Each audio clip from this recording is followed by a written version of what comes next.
Start with the planned Islamic Center near Ground Zero. Joining us right now is former New York Congressman Rick Lazio, who's running for governor of New York. Here's your new TV ad. I want to show it, first of all, Rick, to everybody. Let's watch it. Caused a lot of stir. New Yorkers have been through enough. Now a terrorist-sympathizing imam wants to build a $100 million mosque near Ground Zero. Where's this money coming from? Who's really behind it? Incredibly, Andrew Cuomo defends it, even though this imam said America was an accessory to 9/11. Andrew Cuomo is very, very wrong. Call Andrew Cuomo and tell him a Ground Zero mosque is wrong. A lot of people watching this ad would say it's really a political ad. It has nothing to do with religion or 9/11 or anything else. It has to do with the fact that you're down about 30 points in what looks to be your upcoming general election fight with Andrew Cuomo for governor. Your reaction to that? My reaction to that, Chris, is that this is an issue that two-thirds of Americans, two-thirds of New Yorkers care deeply about. This is certainly not about religion. This is about the security and safety of the people of New York. And in my mind, some of the points that are made in this commercial are very valid points. Listen, the imam Rauf, who is spearheading this effort, did in fact say that American policies were an accessory to the crime of 9/11. This the very same month as the attacks on 9/11, 2001. Why don't you give us the full? Why don't you give us the complete sentence that he gave? That'd be more helpful. You gave us half the sentence. Why not give me the whole sentence? As I recall, he said American policies were an accessory to the crime of 9/11. And people that's not the sentence.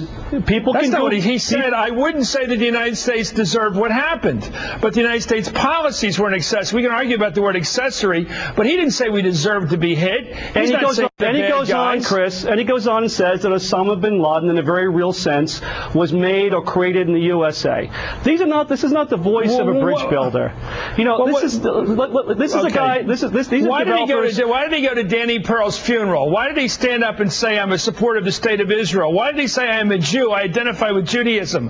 Why did he make those comments if he's a hater? I'd like to know why they refused to say whether or not they're going to take money from Iran. This is only a few years ago. One of the developers of this project didn't answer. In fact, didn't say that he wouldn't. They wouldn't take money from Iran. Doesn't that trouble you? It should trouble most people. It troubles me that you've just changed the guy's sentence when he said, "I wouldn't say that the United States deserved what happened." That is not the language of a hater. That's a guy who perhaps used the wrong word in terms of accessory. Clearly what he was trying to say is obviously a lot of people in the Middle East, especially the Saudis who were on those planes, hijacking those planes, don't like our policy. Clearly. It's not saying that they're right, but he certainly isn't saying we're guilty, certainly isn't saying it's our fault. And you're making it sound like this guy is blaming Americans, Chris, for the World Trade Center horror. If you want to apologize for a guy that refuses to condemn Hamas, if you want to apologize for a guy who I know what you're doing here.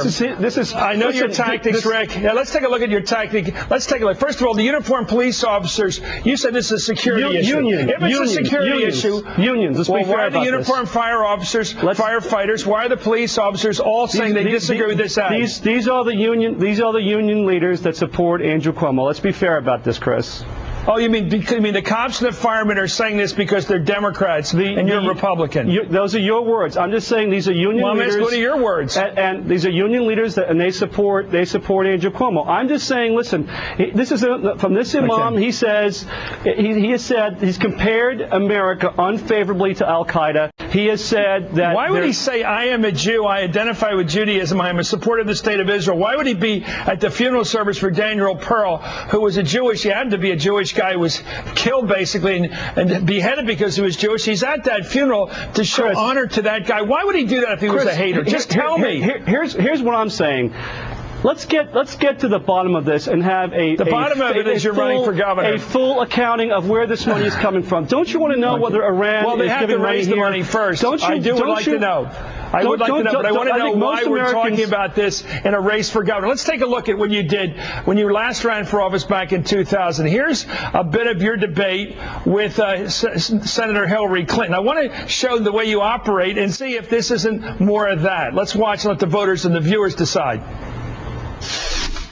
Let's sign it. This is a New York Freedom from Soft Money Pact. I signed it. We can both sit down together. We can all get all the media in here. We will make sure it's an ironclad deal.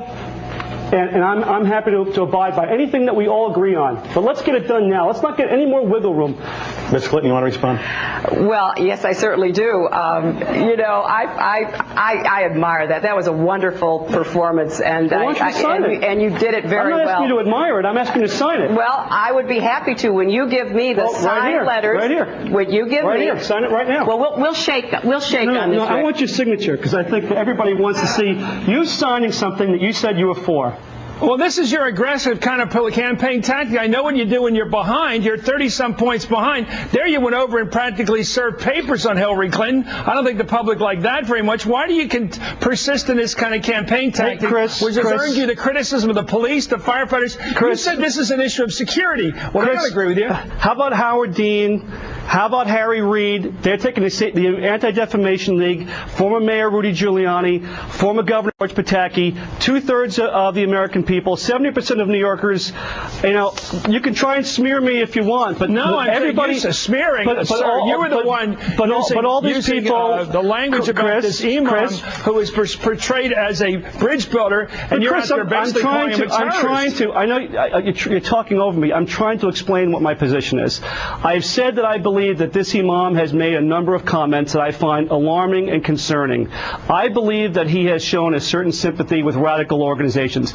I think that, in fact, when he dodges the question of whether Hamas is a terrorist organization, and he compares America to Al-Qaeda unfavorably, and they're leaving open the possibility of taking money from Iran, that it requires, at the very least, Andrew Cuomo, who's the Attorney General of New York, who's got jurisdiction over this, to sort of say, let's have a fair and open accounting. I think when other people are coming to this imam and to these developers and say, let's explore other alternatives, and they give the straight arm and say... You're moderating your voice here, sir. This is not what you're calling this guy. The New York Times editorial page has said you were operating hysterically here, and I'm going to ask you about why, if this guy is such an enemy of the peace, why is he used by the United States State Department to go around the world on apparently a half-dozen trips around the world trying to build bridges between the East and West? If he's the bad guy, why is our government using him to bring peace? Answer that question. I think it's alarming. In fact, I don't know why the State Department is using somebody who won't criticize Hamas, who won't call Hamas, who the U.S. government has classified as a terrorist organization. Why dodge that question if you're really a peacemaker and a bridge builder? Let me just ask you, because I've asked you 5 times, why would he say something?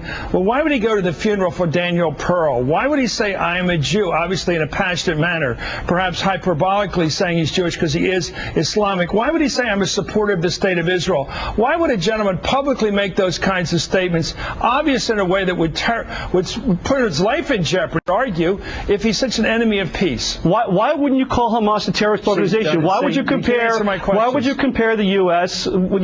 with Al-Qaeda? Why would you say that American policies are an accessory to the crime of 9/11? That's what this guy is all about. I mean, those are his words. And I would invite, by the way, your listeners to go. Don't listen to me. Don't listen to you. Go online, Google it, look for yourself, explore this yourself. You know, they should get the facts. I think Jeffrey Goldberg that's why was on Meet the Press recently, and he's with Atlantic, of course, magazine, an expert on the Middle East. And Jeffrey Goldberg, who studied all of these issues, thinks this man is a bridge builder. And I just want to go back to where you distorted a sentence.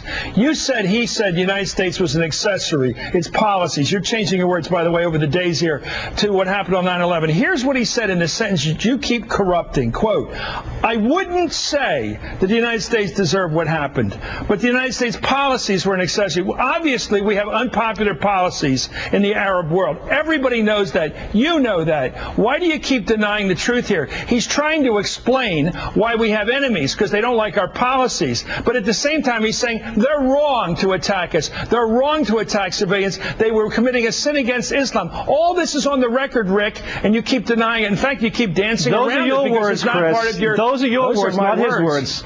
Yeah, put up, if you would show his exact quote, and the following quote that Osama bin Laden was created in the USA. Let's agree. Let's agree, Rick. We're going to ask everybody out there to do some homework on this and study what this man actually said, not what you put in your ad. Please do. Okay, good. Thank you, Rick Lazio, running for governor in New York. Thank you, Chris. In a tough race. Thank you for joining us.